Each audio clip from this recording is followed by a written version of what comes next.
ഗസറ്റിൽ വിജ്ഞാപനം ചെയ്ത കേരള വന നിയമ ഭേദഗതിക്കെതിരെ കർഷക സംഘടനകൾ രംഗത്ത്. വിജ്ഞാപനം ജനങ്ങളുടെ മൗലിക അവകാശങ്ങളെ ഹനിക്കുന്നതാണെന്നും അത് കരിനിയമമാണെന്നും സംഘടനകൾ ആരോപിക്കുന്നു.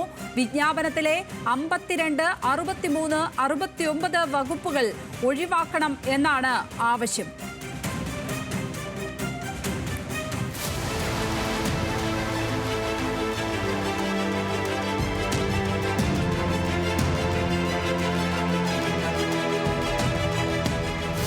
കേരള ഫോറസ്റ്റ് ആക്ട് 1961 പരിഷ്കരിക്കുന്നതിനെ കൊണ്ടുവന്നിരിക്കുന്ന നിയമ ഭേദഗതി നിർദ്ദേശങ്ങൾ കാടത്തവും സ്വാഭാവിക നീതി നിഷേധിക്കുന്നതും കേരളത്തെ ഫോറസ്റ്റ് രാജിലേക്ക് തള്ളിവിടുന്നതാണെന്നുമാണ് കർഷക സംഘടനകൾ ആരോപിക്കുന്നത്. ഭേദഗതി വരുത്തിയ നിയമത്തിലെ വകുപ്പ് 63 പ്രകാരം വനംവകുപ്പിലെ ഏറ്റവും താഴ്ന്ന ഉദ്യോഗസ്ഥരായ ബീറ്റ് ഫോറസ്റ്റ് ഓഫീസർമാർക്ക് പോലും കുറ്റകൃത്യം ചെയ്തെന്ന് കരുതുന്ന ആര് വേണമെങ്കിലും വാറണ്ട് കൂടാതെ അറസ്റ്റ് ചെയ്യാനും തടഞ്ഞു നിർത്തി പരിശോധിക്കാനും തടവിൽ വെക്കാനും അനുവാദം നൽകുന്നു. ബീറ്റ് ഓഫീസർ ഉൾപ്പെടെയുള്ള ഏതൊരു ഫോറസ്റ്റ് ഓഫീസർക്കും ഏതൊരു സ്ഥലത്തും കയറി പരിശോധന നടത്തുന്നതിനും രേഖകൾ പിടിച്ചെടുക്കുന്നതിനും വാഹനങ്ങൾ തടയുവാനുമുള്ള അധികാരങ്ങൾ നൽകുന്നുണ്ട്. തെളിവുകൾ പരിശോധിക്കണമെന്ന് പോലും നിഷ്കർഷിക്കാതെ ബീറ്റ് ഓഫീസർമാർക്ക് തൃപ്തികരമെന്ന് തോന്നിയാൽ ആരെ വേണമെങ്കിലും അറസ്റ്റ് ചെയ്യാം. മലയോര മേഖലകളിൽ കൃഷിയിടങ്ങളിൽ കയറുന്ന വന്യമൃഗങ്ങളെ തുരത്തി ഓടിക്കുന്നതിന് വേണ്ടി പടക്കം പൊട്ടിച്ചോ ഭയപ്പെടുത്തിയോ ഓടിക്കുവാൻ ശ്രമിക്കുമ്പോൾ അതുപോലും കുറ്റകരമായി ഫോറസ്റ്റ് ഉദ്യോഗസ്ഥർക്ക് കണക്കാക്കാമെന്നുള്ളതാണ് ഈ ഭേദഗതിയിലെ മറ്റൊരു ദുരവസ്ഥ. സാധാരണക്കാരെ, പ്രത്യേകിച്ച് മലയോര നിവാസികളെ ഏറ്റവും കൂടുതൽ ബുദ്ധിമുട്ടിക്കുന്ന, അല്ലെങ്കിൽ അവരെ ഒരു കുറ്റവാളിയാക്കി മാത്രം ചിത്രീകരിക്കുന്ന അവസ്ഥയിലേക്കാണ് ഈ നിയമങ്ങൾ പാസ്സാക്കുന്നതിലൂടെ ഈ സർക്കാർ ശ്രമിക്കുന്നത്. വകുപ്പ് 27 പ്രകാരം മരത്തൊലിയും മണലുമെല്ലാം വനമുൽപ്പന്നമായി മാറും. വനത്തിലോട്ട് ഒഴുകുന്നതുമായ നദികളിൽ നടക്കുന്ന ചെറിയ മലിനീകരണവും മീൻ ശേഖരണവും എല്ലാം വനനിയമത്തിന്റെ പരിധിയിൽ വരും. കുറ്റകൃത്യങ്ങൾക്കുള്ള പിഴ 25 ഇരട്ടി വരെയാണ് വർദ്ധിപ്പിച്ചിരിക്കുന്നത്. ഭേദഗതി നിർദ്ദേശത്തിലെ സെഷൻ 27, 63 എന്നിവയ്ക്ക് പുറമെ സെഷൻ 47, 52, 61 എന്നിവയിലൂടെ വനത്തിന് പുറത്തും വിവിധ കുറ്റങ്ങൾ ആരോപിച്ചുകൊണ്ട് കേസെടുക്കുവാനും അറസ്റ്റ് ചെയ്യുവാനും തടവിൽ വയ്ക്കുവാനും വനപാലകർക്ക് കൂടുതൽ അധികാരങ്ങൾ നൽകുകയാണ്. മൗലികമായി ഭരണഘടന നൽകുന്ന അവകാശങ്ങൾ പൂർണ്ണമായും ഹനിക്കുന്ന രീതിയിലാണ് ഈ ബില്ല് അവതരിപ്പിക്കപ്പെടാൻ പോകുന്നത്. ഈ നിയമപ്രകാരം ഒരു വ്യക്തി അയാൾ കുറ്റാരോപിതനാണ് എങ്കിൽ അയാൾ കുറ്റവാളിയല്ല എന്ന് തെളിയിക്കേണ്ട ഉത്തരവാദിത്തം ആ വ്യക്തിയുടേതാണ്. ഫോറസ്റ്റുകാർക്ക് അയാൾ പൂർണ്ണമായും കുറ്റവാളിയാണ് എന്ന തരത്തിൽ അവരെ കൈകാര്യം ചെയ്യാൻ സാധിക്കുന്നു എന്നൊക്കെയാണ് ഈ നിയമ ഭേദഗതി പ്രകാരം വരാൻ പോകുന്ന അപകടങ്ങൾ. വന്യമൃഗശല്യം രൂക്ഷമായ മലയോര മേഖലകളിലെ സ്വാഭാവിക പ്രതിഷേധങ്ങൾക്കെതിരെ പോലും ശക്തമായ നിയമ നടപടി സ്വീകരിക്കാനുള്ള അധികാരം വനംവകുപ്പിന് നൽകുകയാണ് നിയമ ഭേദഗതിയിലൂടെ നടക്കുന്നതെന്ന് കർഷക കോൺഗ്രസ് ആരോപിക്കുന്നു. വിഷയത്തിൽ തുടർ പ്രതിഷേധങ്ങൾ സംഘടിപ്പിക്കാനും കോടതിയെ സമീപിക്കുവാനുമാണ് കർഷക സംഘടനകളുടെ തീരുമാനം. മലയോര മേഖലകളിൽ രൂക്ഷമാകുന്ന മനുഷ്യ വന്യജീവി സംഘർഷം, കൃഷിഭൂമിയും സ്വത്തും ഉപേക്ഷിച്ച് കുടിയിറങ്ങേണ്ടി വരുന്ന മലയോര കർഷകർ. വനനിയമ ഭേദഗതി പ്രാബല്യത്തിൽ വന്നാൽ അവശേഷിക്കുന്ന മലയോര കർഷകരുടെ ജീവിതം എന്താകുമെന്ന ചോദ്യമാണ് ബാക്കിയാകുന്നത്. ബെൻസൺ ബാബു മങ്ങാട്, ന്യൂസ് മലയാളം, കോഴിക്കോട്. ബെൻസൺ ചേരുന്നുണ്ട്. ബെൻസൺ, പ്രധാനമായും എന്തൊക്കെയാണ് ഈ ഗസറ്റ് വിജ്ഞാപനത്തിനെതിരെ ഇപ്പോൾ കർഷക സംഘടനകൾ ഉയർത്തുന്ന പ്രധാന പ്രതിഷേധങ്ങൾ എന്തൊക്കെയാണ്? ലക്ഷ്മി പത്മ, 1961 വനനിയമങ്ങൾ പ്രാബല്യത്തിൽ വരുന്നത്. തുടർന്ന് പലതവണയായി ഇത് പരിഷ്കരിച്ചിട്ടുണ്ടായിരുന്നു. അത് വീണ്ടും പരിഷ്കരിക്കുന്നതിനായിട്ടുള്ള വിജ്ഞാപനമാണ് ഇപ്പോൾ വനം വകുപ്പ് പുറത്തിറക്കിയിട്ടുള്ളത്. നവംബർ 1 തീയതിയാണ് ഇത് ഗസറ്റ് ചെയ്തിട്ടുള്ളത്. ഇതിൽ നമ്മളിപ്പോൾ നേരത്തെ ഈ പാക്കേജിൽ കണ്ടു, നിരവധിയായിട്ടുള്ള പ്രശ്നങ്ങൾ ചൂണ്ടിക്കാണിക്കുന്നത് കണ്ടു. അതിൽ ഏറ്റവും പ്രധാനപ്പെട്ടത് ഈ വനം വകുപ്പ് ഉദ്യോഗസ്ഥർക്ക്, അതായത് ബീറ്റ് ഫോറസ്റ്റ് ഉദ്യോഗസ്ഥർക്കടക്കം അമിതാധികാരം നൽകുന്നു എന്ന ആരോപണമാണ് കർഷക സംഘടനകൾ, അതുപോലെ തന്നെ കർഷകർ മുൻപോട്ട് വയ്ക്കുന്നത്. നിലവിൽ ഇപ്പോഴും നമുക്ക് കുറേ കാലങ്ങളായി അറിയാം, വലിയ രീതിയിലുള്ള അധികാരം അല്ലെങ്കിൽ ഈ കർഷക മേഖലയിലെ ആളുകൾക്ക് അവിടെ നിരന്തരമായിട്ടുണ്ടാകുന്ന വന്യമൃഗ ശല്യങ്ങളിൽ ആളുകൾ പ്രതിഷേധിക്കുമ്പോൾ അടക്കം, അല്ലെങ്കിൽ അവയെ തുരത്താനായി ഏതെങ്കിലും തരത്തിലുള്ള പ്രതിരോധ പ്രവർത്തനങ്ങൾ നടത്തുമ്പോൾ ഈ മൃഗങ്ങൾ ചത്തുപോകുന്നതടക്കമുള്ള നടപടികൾ ഉണ്ടാകുമ്പോൾ അതിനെതിരെ വലിയ രീതിയിലുള്ള നിയമ നടപടികൾ ഫോറസ്റ്റ് അല്ലെങ്കിൽ വനംവകുപ്പിന്റെ ഭാഗത്തു നിന്നും ഉണ്ടാകുന്നു, ഫോറസ്റ്റ് ഉദ്യോഗസ്ഥരുടെ ഭാഗത്തു നിന്നും ഉണ്ടാകുന്നു. അപ്പോൾ ആ അധികാരത്തിന് കൂടുതൽ അധികാരം നൽകുന്ന രീതിയിലാണ് ഈ ഒരു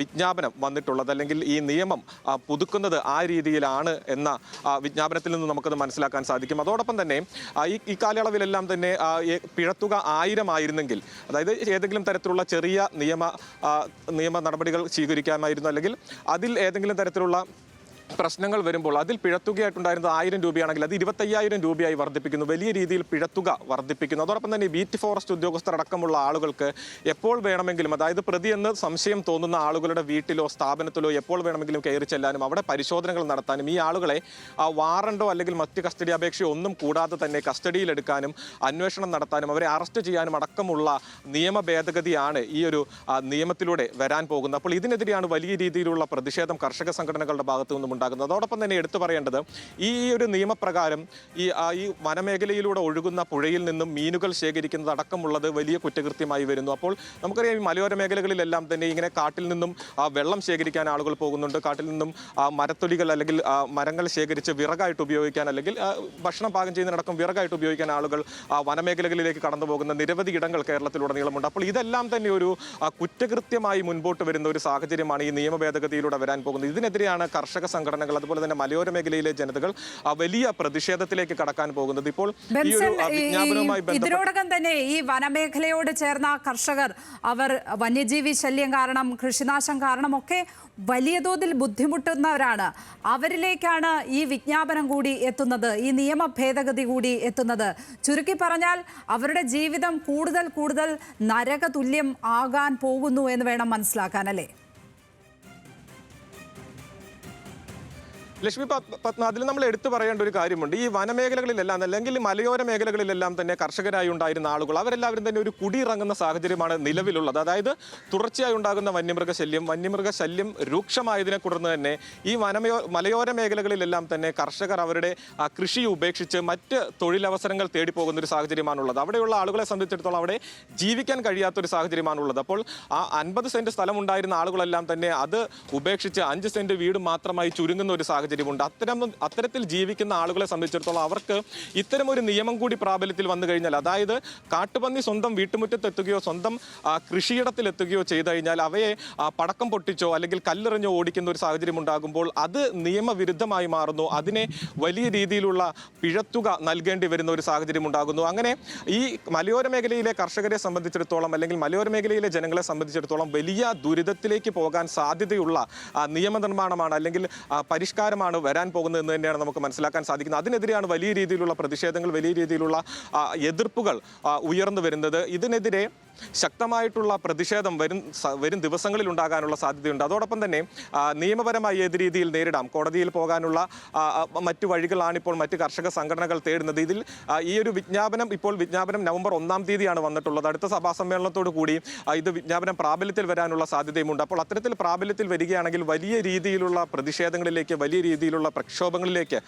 പോകാനുള്ള സാധ്യതയുണ്ട്. സൂചിപ്പിച്ചതുപോലെ തന്നെ ഈ ബീറ്റ് ഫോറസ്റ്റ് ഉദ്യോഗസ്ഥർക്കടക്കം വലിയ രീതിയിലുള്ള അധികാരം നൽകുന്നു. അറസ്റ്റ് ചെയ്യാനും കസ്റ്റഡിയിലെടുക്കാനും ചോദ്യം ചെയ്യാനും അത്തരം ഒരു അധികാരം ഈ ബീറ്റ് ഫോറസ്റ്റ് ഉദ്യോഗസ്ഥർക്കടക്കം നൽകുമ്പോൾ അത് വലിയ രീതിയിലുള്ള പ്രതികാര നടപടികൾ സ്വീകരിക്കുന്നതിനുള്ള സാധ്യത കൂടിയാണ്, അല്ലെങ്കിൽ അത്തരത്തിലുള്ള ഒരു ആശങ്ക കൂടിയാണ്. സംസ്ഥാന പ്രസിഡന്റ് മഞ്ജുഷ് മാത്യു ഇപ്പോൾ ടെലിഫോൺ ലൈനിൽ ചേരുകയാണ്.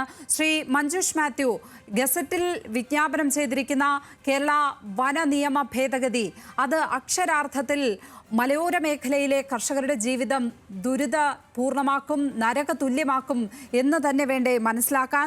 നിങ്ങൾ ഏത് തരത്തിലാണ് ഈ വിഷയത്തോട് പ്രതികരിക്കാൻ ഉദ്ദേശിക്കുന്നത്?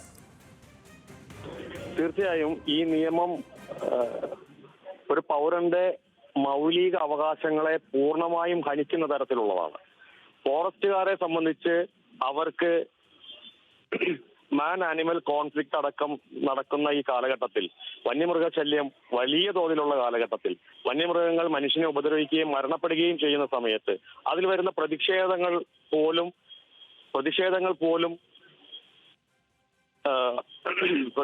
പോലും തടയുന്നതിന് വേണ്ടി ആ മരണപ്പെട്ട വ്യക്തികൾക്ക് ന്യായമായി ലഭിക്കുന്ന നഷ്ടപരിഹാരം സർക്കാർ നൽകാതെ വരുന്ന സാഹചര്യങ്ങളിൽ വലിയ ജനരോക്ഷമുണ്ടായി അവർക്ക് നഷ്ടപരിഹാരം വാങ്ങിക്കൊടുക്കുന്നതിനും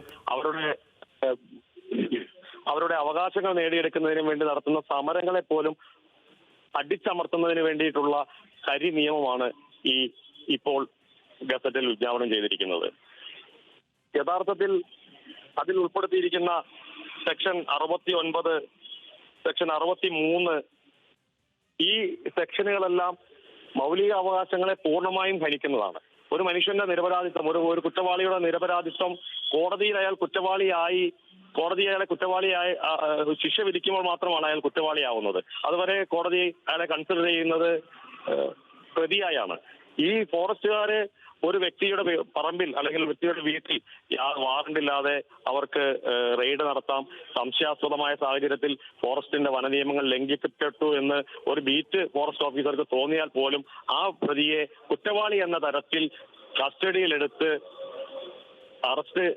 കസ്റ്റഡിയിൽ എടുക്കുവാനുള്ള അവകാശമാണ് ഈ നിയമത്തിലൂടെ അവർക്ക് ലഭിക്കുന്നത്. അതുപോലെ തന്നെ അറസ്റ്റ് രേഖപ്പെടുത്തിയതിനു ശേഷം ഇന്ത്യൻ നിയമം അനുസരിച്ച് 24 മണിക്കൂറിനുള്ളിൽ ആ പ്രതിയെ കോടതിയിൽ ഹാജരാക്കണമെന്നുള്ളതാണ്. പക്ഷെ ഇതിനകത്ത് പറയുന്നു ഉചിതമായ സമയത്ത് കോടതിയിൽ ഹാജരാക്കിയാൽ മതിയെന്ന്. ഈ ഉചിതമായ സമയത്ത് എന്ന് പറയുമ്പോൾ ഇന്ത്യൻ ശിക്ഷാ നിയമം അനുസരിച്ച് 24 മണിക്കൂറിനുള്ളിൽ പ്രതിയെ കോടതിയിൽ ഹാജരാക്കണമെന്നുള്ള ആ വ്യവസ്ഥ പോലും ലംഘിക്കപ്പെടുന്നുണ്ട്. പൂർണ്ണമായ രീതിയിൽ ഇപ്പോൾ വനത്തിൽ പ്രവേശിച്ചാൽ 25,000 രൂപ പിഴ ഈടാക്കുവാനുള്ള വകുപ്പ് അതിൽ എഴുതി ചേർത്തിട്ടുണ്ട്. വനത്തോട് ചേർന്ന് ജീവിക്കുന്ന മനുഷ്യർക്ക് പല ആവശ്യങ്ങൾക്കും വനത്തിൽ പ്രവേശിക്കേണ്ടി വരും. കാരണം വനത്തിന്റെ ഉള്ളിലൂടെ റോഡുകൾ ഉണ്ടാവും, അല്ലെങ്കിൽ അവരുടെ ഭൂമി ഈ മലയോര മേഖലയിൽ താമസിക്കുന്നവർക്ക് പല സാഹചര്യങ്ങളും വനത്തിൽ കയറേണ്ട സാഹചര്യങ്ങൾ വരും. കാരണം അവരുടെ ഭൂമിയോട് ചേർന്ന് വനമുണ്ടാവും, അല്ലെങ്കിൽ ഈ രണ്ട് ഭൂമിയുടെ ഇടയിൽ ചെറിയ വനപ്രദേശം ഉണ്ടാവും. ആ പ്രദേശങ്ങൾ ക്രോസ് ചെയ്ത് പോകേണ്ടി വരും. വെള്ളത്തിന്റെ ലഭ്യതയ്ക്കായി ഈ മലയോര മേഖലയിലുള്ളവരുടെ ജീവിതത്തിൽ അവരുടെ ജലലഭ്യത എന്ന് പറയുന്നത് പുഴയിൽ നിന്നും അല്ലെങ്കിൽ അതുപോലെയുള്ള നീര ഉറവകളിൽ നിന്നുമെല്ലാം ഓസുകളിട്ട് പൈപ്പുകളിട്ട് വെള്ളമെടുക്കുന്ന സാഹചര്യങ്ങളുണ്ട്. ഇങ്ങനെയൊക്കെയുള്ള സമയങ്ങളിൽ ശരിയാണ്, മലയോര മേഖലയിലെ കർഷകരുടെ ജീവിതം ദുരിത സമാനമാക്കും, കൂടുതൽ നരക തുല്യമാക്കുമെന്ന കാര്യത്തിൽ ഒരു സംശയവും വേണ്ട.